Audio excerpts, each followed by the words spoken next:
Welcome to Raw Talk. As always, a link down below in the description box if you want to check out some highlights on your own. So the show starts off with Grand Slam Finn Balor and Senor Money in the Bank. They come out as the new tag team champs. Finn does a little impersonation of Damian Priest with "All rise for the Judgment Day." No, that wasn't me trying to imitate him. Trust me, I can't do it. I actually did a pretty good job. And then Cody came out, tried to interrupt and all that sort of stuff, wanted a one-on-one match. And they're going to have it at Crown Jewel, a one-on-one with Damian Priest and Cody Rhodes, but he ended up getting his leg botched. Okay? JD McNugget came out. I don't know what this guy's deal is. Again, obviously, when I talk like that, it's from a script story perspective, because it just makes no sense to try and get into a group so bad that just clearly never really wanted you to begin with. And what was really nice is something that I've touched base on before, but I want to keep talking about it because it drags on the video a bit. Not really. Is how Wade Barrett, even though he's technically a heel commentator, was like, this is terrible. We're rooting for Cody to get well.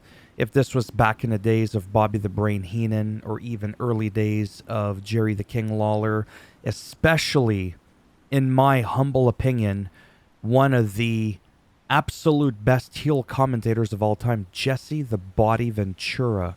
He really kept it real. I mean, that guy would not have said anything nice. That's what you get for coming out here when you're on your own and you're such a bozo. Kind of thing, right? So anyways, the landscape has changed a lot when it comes to that, and that's something that I've been paying a lot more attention to as of late in the last, so many years. Backstage. Well, hold on. Yeah, we'll get to that in a second. Oh, yes. So backstage, we had the New Day with Alpha Academy, and it had Akira Tawaza, which is really interesting. So it looks like he's getting some training from Master Chad Gable. And then we ended up having the actual match with the New Day, defeating the Alpha Academy. It was a pretty good match. I liked this. It had some really, really nice moves in there. And I wish it could have gone on a bit longer. Like, I really enjoyed it. To me, again, it had the E in WWE. It was entertaining. As simple as that. Then quickly, before we get on to Becky Lynch defeating Indy Hartwell in an NXT Women's title, which again had it that you have two competitors that aren't on NXT at all and on Monday Night Raw, again, fighting for the title. Find someone who's actually an NXT competitor. She's trying to uplift the title, but I think she's going about it the wrong way. Let somebody from NXT challenge for it, and then she should keep going back to NXT to defend that title there, to bring some light over there. So that's my take on that. Because backstage, Becky was talking a little bit about defending the title, and someone was snooping around in the back, by the way. You have the backstage interview. You could clearly see somebody that's there. I don't know if that was like not a glitch, but like it wasn't supposed to happen. Maybe somebody was going to come out and attack her, but it never happened. And it just kind of made me wonder, who is that? We had an Ivar vignette, which I thought was really cool, and it really looks like he's being pushed as a singles competitor. So overall, the match, I thought it was, to be honest with you, it kind of felt awkward and maybe sloppy is not the right word, but it felt a little bit, it just had a little bit of an awkwardness to it. And I've said this before, both are pretty good. Sometimes it's just that synergy, the chemistry between two superstars, and it won't always go well. And I've seen that happen with Charlotte, where she can have some 5-star matches, but you throw her in there with certain people, and it's like, did you only get 2 hours of sleep? Is it a chemistry thing? And you can really notice sometimes a grade difference in their performance. I'm just being real. I mean, it was, yeah. So anyways, like I said, I'm not here to start dunking and trashing stuff. I just wasn't exactly overly enthused with the theme of the match, like I said, with the whole lack of anything NXT apart from having the title on the line. And I thought the match was a little bit subpar. Now I'm going to get into some more backstage stuff that you would not see or have too much info from the WWE.com here. Seth and Rhea Ripley met backstage, and Rhea was basically trying to upsell, maybe you need the Judgment Day in your corner. And he's kind of like, yeah, no, I'm good. He didn't explicitly say no, but you could just tell that he's just not interested whatsoever. Okay, over here now, we had the Women's World Champion, Rhea Ripley, inciting a chaotic brawl, as there's a Women's World title match that's going to be a fatal 5-way at Crown Jewel, and nobody ended up signing the contract until later. Rhea did, but we didn't see anybody else do it. They gave, well, I'll get to that in a moment, because I'm trying to go like in line with my notes and then what I'm actually seeing on the screen so it lines up here. So again, backstage we had Natalia cheerleading Indy Hartwell, for that title match that she was going to have with Becky Lynch. I think that's just a little bit odd, just like her whole character as of late is just a little bit Oh yeah, I've already talked about that again, the whole Becky Indy, right? Then backstage we had Adam Pearce and Nick Aldis, with Nick Aldis apologizing for his behavior, and then Adam Pearce being a bit of a smartass was like, okay, great, no problem. Water under the bridge. How about you stick around, and you know what? You could see how the main brand does it, the flagship brand or whatever does it. Taking little jabs at each other. Whatever, really not a big deal. There we go. Fatal 5-way Women's Championship match. Nia Jax was on the mic, and it was just awful. I don't know why they gave her so much mic time. It's really not that great. Zoe Stark is better on the mic. Rhea Ripley is better on the mic. Don't give it to Nia Jax. It sounds rude, but there's just no sugarcoating it. And I get it. Not everybody can be really good at what they do. Nia Jax, I'm still kind of rolling my eyes at it. I mean, especially with the story that she simply texted Triple H and asked, I don't know if this is true now, and was like, is there room for another woman? Apparently he was like, yeah. The thing is did he veto her? And I'm being serious. I'm not trying to be rude. Like, she was a dangerous competitor. Almost like Ridge Holland. They'd make a good couple. And essentially, I don't know if they took any steps to make sure that she's a safer worker, is all I'm saying. And I've never really been a fan of hers. It just wasn't. Simple as that. Johnny Gargano defeats a Giovanni Vinci. But again, due to distraction, even though it's the face that won, because we had Ciampa that came out, took out Ludwig at ringside. Giovanni gets distracted and lost to Gargano. I bet you Ludwig and Gunther aren't going to be pleased with that. We didn't see Gunther at all this week. At least I didn't see him. Did I fall asleep at some point? I don't know. Excuse me. But the match was really good, and we got to hear Giovanni speak a little bit backstage too, which was really interesting, just because we don't get that often. Because backstage, Ludwig tells Giovanni to take out Gargano, and Gio actually spoke briefly. Then Bronson Reed showed up. It was like, yeah, I was talking to your boss, and Ludwig was like, excuse me? Because Big Bronson Reed is ready for round 2, and that was really good. And then Tozawa shows up. It's like, I'd love to have a match. And Bronson's like, yeah, no, not going to happen. So Waza gives him some chops and is like, all right, it's your funeral, pal. Yeah, so now they're back as a tag team. Ciampa, and I almost called him Giovanni, and Johnny Gargano, which I like because I believe we do need more tag teams so that we can finally separate the tag belts, have a proper SmackDown division with the championship belt, the blue one, and then the Raw, the red ones, right? So that it's no longer unified. That shit just drives me nuts. The Shinsuke Nakamura promo was great as always. I just really enjoyed it. Him speaking in Japanese with the English subtitles. It was just, it was great. Now we've got Logan Paul here. Logan Paul, again, interesting character. As Logan Paul comes out, he addresses the Logan Paul haters, again, leaving behind the fact that there are people that do appreciate him. So he's not just talking to everybody. He's only talking to the haters. Again, most heels don't do that. Okay? Dirty Dom came out. Logan Paul enjoyed that. The boos were so loud as always. It was pretty incredible. Logan asked Samantha Irving to come inside of the ring because he kind of wanted to like role play. Could you say I'm going to be the new U.S. champ, as he's going to be fighting at Crown Jewel Rey Mysterio. And she did come into the ring, but then Ricochet came out and basically laid Dirty Dom and Logan Paul out. I do like Logan Paul in WWE. Like I said, as a person, I think he might have grown. He's going to have that cocky, arrogant feel to him. At the end of the day, these people are acting, right? It's like that whole thing that I touched base on with Edge. Was he really pissed off? I don't know. Some people look, oh, just look at the body language. I'm like, they're acting. Macho Man Randy Savage, Ultimate Warrior Hogan. Let me tell you something, Mean Gene. Do you think they were really that angry at each other? No. I'm not saying there couldn't be some real dissension. But anyways, whatever.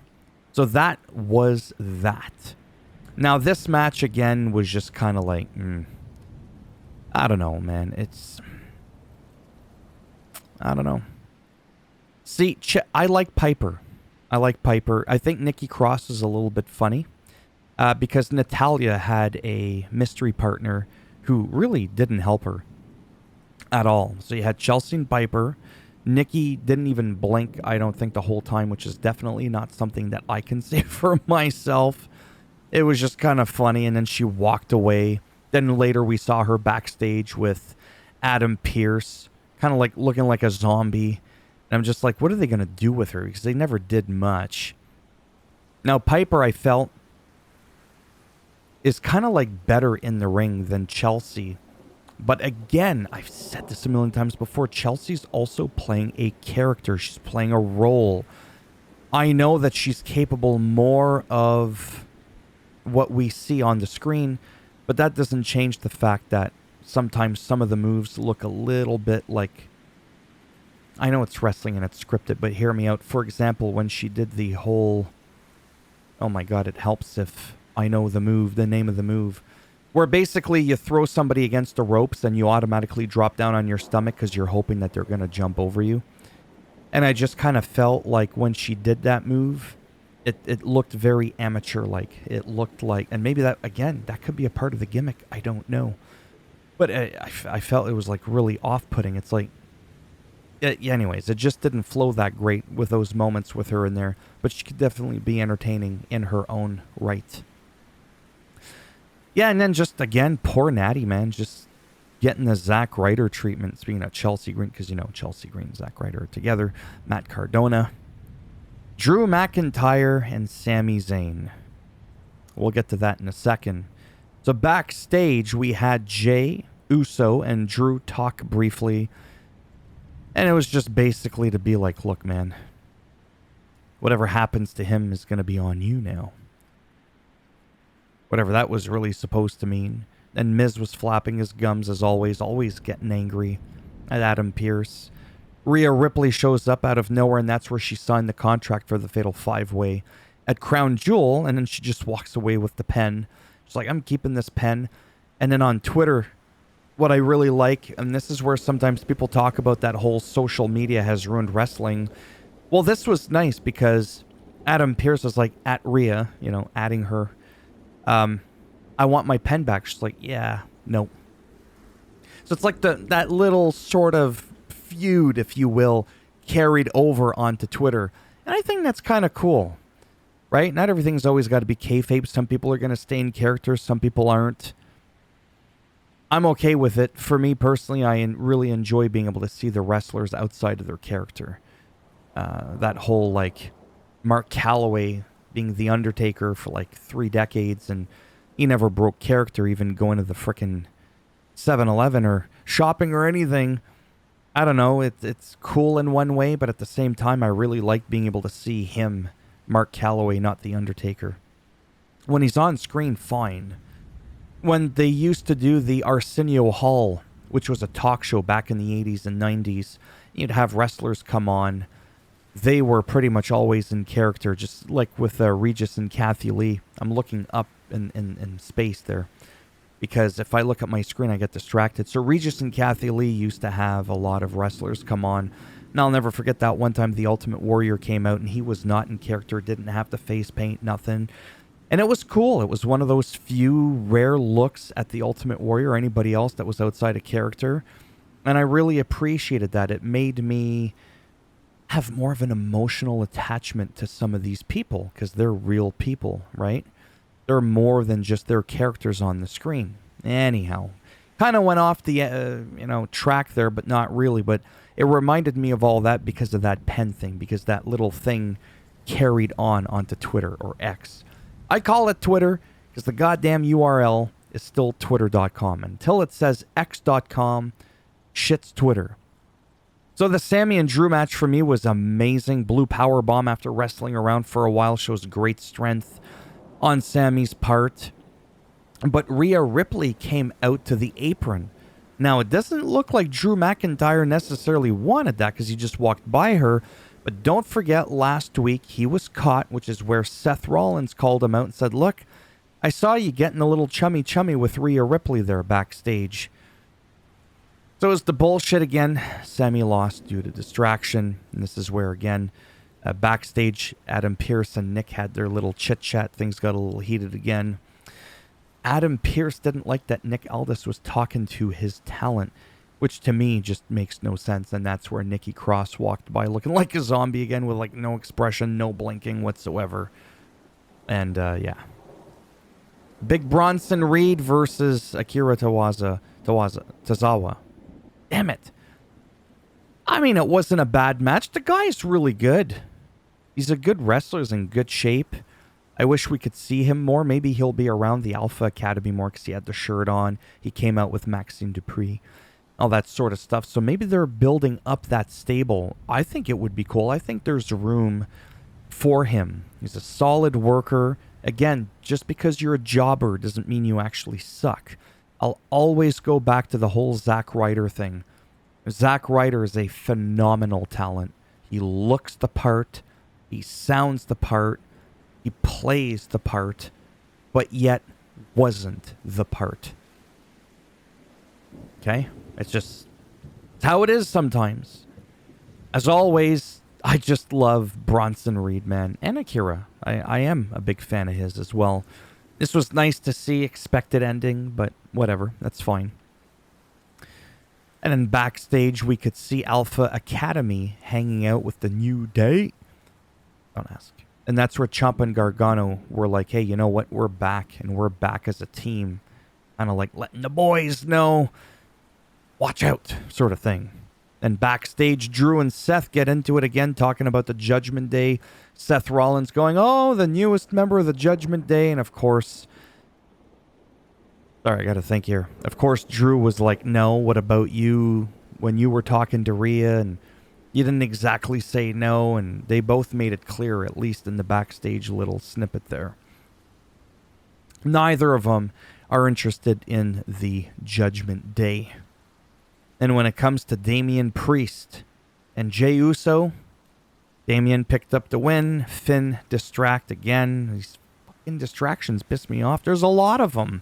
Jey loses, and even Wade admits again that whole heel thing that Jey had that match won. Again, Jesse the Body Ventura, Bobby the Brain Heenan, they never, ever would have said that. Just never. Not even the King. Jerry Lawler. Again, odd for a heel commentator. Not so much nowadays. I just mean if you really look far back. And then Cody came out, hopping around on one leg to even out the odds as Jey was getting teamed up on by Grand Slam Finn. And Damian to even out the odds. And that is, I think, yeah, that is how the show ended. So yeah, I mean, it's like I said, some nights, some matches, some segments, some backstage interviews, some 10-second moments inside of the ring end up kind of just being like a bit of an eye roll for me. Ultimately, all these people I'm still grateful for because they come out, they put their bodies on the line, spending time away from friends and family, touring around all the time. I know that the lifestyle as a whole is just not easy. Not that I have firsthand experience. I just mean I can only imagine. So I really do appreciate everybody, unless it's Ryback. Fuck that clown, okay? Seriously. But yeah, because everybody, like I said, brings a little bit of an angle. It's like Nia Jax coming back. It's not like I'm angry she's back. Okay? Speaking of people coming back and people being angry, I might make a separate video on this, touching on how people are just losing their shit over Bianca Belair coming back. I've criticized her. I've criticized everybody. And how some people... Okay, not to go there, because this channel is supposed to be all things wrestling, but this is wrestling related. But some people are trying to make it about race. I will end it with that. You have a white guy complaining about a black girl, and automatically people are like, I'm looking at your profile pic and that shade of white you got, and I can see why you don't like Bianca. And I'm like, that's not why, dude. People are allowed to criticize whoever. I've said this before, there's incredible talent in the women's division, but with all due respect, there are some competitors that are just not quite top level, and sometimes the matches are a bit sloppier. But I've had people go, oh, you're just hating on the women. No, actually, no, I'm not. Lita, Trish, to this day, Trish Stratus, and for me, amazing in the ring. She's 50 years old or 51. My goodness. Great on the mic, great shape. Like, I mean, there's a lot of amazing talent, but there's some that, they don't quite do it for me. And sometimes when I see them wrestle, if I feel like it's awkward or sloppy, or it seems like choreography gone wrong, then yeah, I call that out big time. I don't sugarcoat it. It's not actual hate. Unless it's Ryback. Again, that guy, I have a real problem. I mean, I'm over it now. But it's become a bit of a meme now, a bit of a joke. Where I'm like, remember, I'm never actually attacking anybody. It's the character, not the people. Unless it's Ryback. It's just kind of like an inside joke, because I had a bit of a Twitter beef with him. Really what it is. And I'm over it. I just like talking about it. That's all. Constantly. Like every video. That's okay. I'm allowed to do that. As always, if you liked the video, speaking of which, go ahead, give it a thumbs up. It does greatly help support the channel with the algorithm. So they say, and making me more relevant in the search results when people are looking shit up. You didn't like the video. That's okay. Go ahead, give it a thumbs down. I'll bend it in half, twist it, and break Solo Sikoa's thumb off in your ass. A Samoan spike. That's disgusting. And if you want to subscribe, exactly. It speaks for itself. Of course, that would be great. But if not, whatever. Thanks for stopping by anyways, and maybe I'll see some of you in the next one. Bye for now.